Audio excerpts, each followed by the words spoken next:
Nice. The UPS strike, right? UPS Workers Union leader explains what's at stake as strike edges closer. I'm real curious as to what. Let's see what Because it's UPS does a lot. They deliver a lot of stuff. All right. Let's read A lot of Contract negotiation. random crap. Everything. A looming strike may threaten the way you receive your packages. Contract negotiations between UPS and the International Brotherhood of Teamsters Union, which represents over 300,000 UPS workers, have come to a halt. And each side is blaming the other for walking away from negotiations. And for more, let's bring in the Teamsters General President, Sean O'Brien. Sean, good to see you. Sure. Thanks for being with us. So UPS is saying you guys walked away from the table. You're saying UPS walked away from the table. What happened and what's wrong? Well, UPS can tell their story. We know the real story. At 4:15 a.m. July 5th, when we were trying to get a deal, we're very close. They said they had no more to give, and so they actually walked away. And that's why we're here right now. We're trying to make certain that they understand how important this fight is for our 340,000 members that delivered goods and service through the toughest times we've seen pandemic.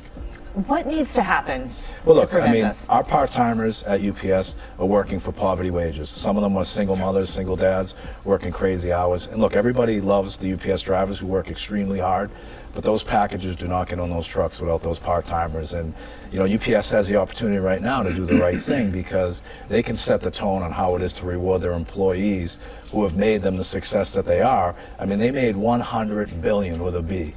And our members deserve to reap those benefits as well. And speaking of part-timers, Sean, you've called part-time worker wages part-time poverty. Let's look at some numbers. UPS tells us that on average they pay their drivers $95,000 a year with benefits, and part-time workers get $20 an hour with health care eligibility, pension plans. Why do you call this part-time poverty? Because they're not telling the true story. $93,000 for a full-timer is accurate, but they're working 60, 65 hours. It's an extremely tough job. And when you talk about the part-timers, their part-time wage rate right now is about $16 per hour. UPS is selective. They pick and choose on who they're going to pay what area, and they can raise the rates. We want to establish a livable starting wage for part-timers, but also make sure we reward those part-timers who worked through the pandemic. We lost members as a result of going to work when there were no vaccinations, no protections, and all the while, bottom line of their balance sheet kept growing and growing and growing. We want to be rewarded. There was no hazard pay. There wasn't anything other than these people, our members, 340,000, providing goods and services to keep this country running. And we were all ordering all the packages because people didn't want to go out. UPS issued this statement saying, in part, the Teamsters have stopped negotiating despite historic proposals that build on our industry-leading pay. Refusing to negotiate, especially when the finish line is in sight, creates significant unease among employees and customers and threatens to disrupt the U.S. economy. We are not refusing to negotiate. They know what we want. They know what our members need. And if UPS causes a strike, it's going to be on UPS. I mean, they're going to self-inflict these wounds on themselves. Our members are the best in the business. They provide the best services, and it's shame on UPS. They have an opportunity right now to do the right thing and be the model employer for the entire United States. And can you talk about the concerns that you've been hearing from some of the Teamsters themselves? Well, I mean, mostly it's the wages. I mean, look, UPS is a very difficult job. We've made significant progress in negotiations. We've been negotiating since January, but it's significant wage increases for the part-timers, but more importantly, dignity and respect in the workplace. What gets you guys back to the table? Is there something that needs to happen? UPS just has to pick up the phone, tell us they're going to agree to what our bottom line is, and they know what our bottom line is. We've been very transparent in these negotiations, and they know what needs to happen. All right, we'll be watching. Thanks for getting on.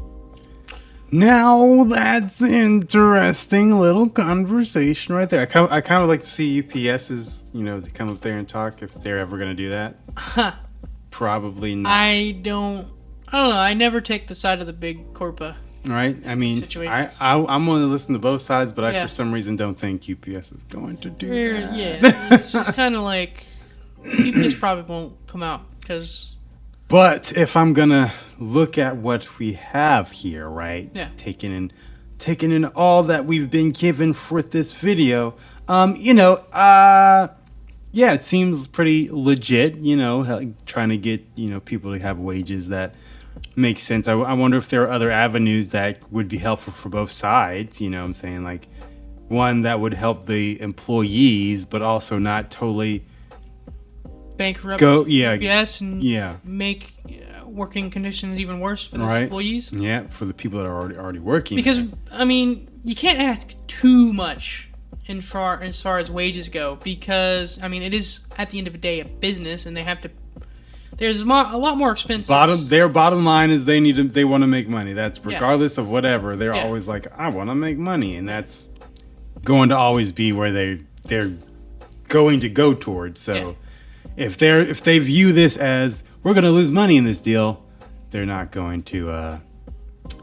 They're probably not going. They're not going to go too far in there. So that's kind of one of the sucky parts. But at the same time, I feel as if there's, just being like raise the wage, you could probably just, you could probably just give more hours. That might be a thing. Maybe people can have more hours for the part-timers if they choose to have more hours. More hours, and maybe, from what the guy was saying, maybe better working conditions. Oh yeah, definitely. Definitely better working conditions. Yeah. I don't know how the drivers though, like, they're just already screwed, because there's really, I don't know how you can make that better working conditions. Like, they don't have AC in their trucks. Give them a porta potty in the truck, and maybe a fountain cooler. Right, a professional chef. Yeah. A free dinner card every day. A vending machine per truck. Bathroom per truck. Right. Make a little party bus. Right. Yeah. Little party bus. They can have a friend with them every day. Yeah. So I mean, that's I don't know, but this whole strike thing, right, is really going to be an issue when customers of UPS start thinking, hey, maybe I need to prepare just in case UPS decides to go under, as in go on strike, and I can't use UPS for my business. So limiting UPS strike spurs some companies to rethink supply chains. And basically, what I'm saying is, let's say there's like a little store and they ship off these little objects or whatever. Mm-hmm.